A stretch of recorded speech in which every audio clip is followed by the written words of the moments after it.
The worst type of deal that you can get, in my opinion, is an artist deal where they don't really believe in you. And they're usually termed single deals, but what they really consist of is, a contractual agreement where they don't have to put up a lot of money and they don't have to sign you for a very long time unless they put out your music and it does really well. And they usually don't put a lot into marketing and promotion.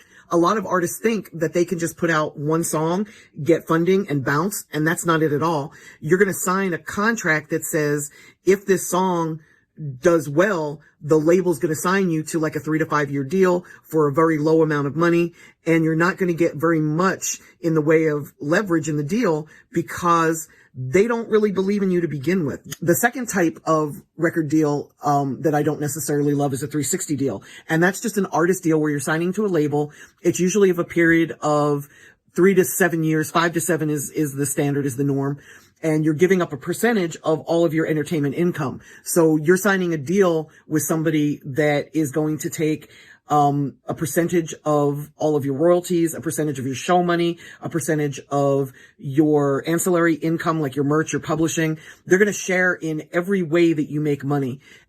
The next level of deal is just an artist deal, and that's where you're signing to a record label. It's usually somewhere between 12 and 18 points, and points is just a slang term for percentage. So it's somewhere between 12 and 18% of your income.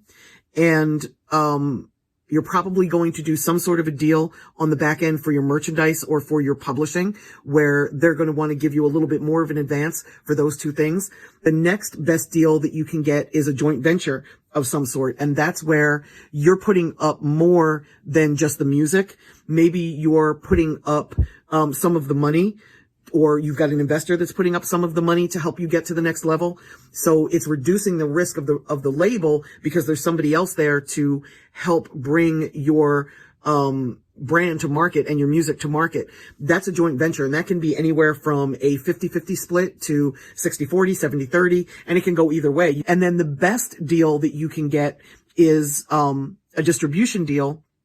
And in a perfect world, that would be a distribution deal that has some sort of marketing and promotions component tied into it if you don't have the money to do it yourself. The average distribution deal is an 80-20 split where you get 80%, they get 20%. You cannot do this without a budget. You can't do this without marketing and promotion. You just really need that. So if you're going to do a distribution deal and you're a do-it-yourself artist and you don't have any way to pay for marketing and promotion, you're not doing yourself a service, because you'll get signed to the distributor, they'll do the deal, but nobody's going to stream your music because they're not going to be able to find it.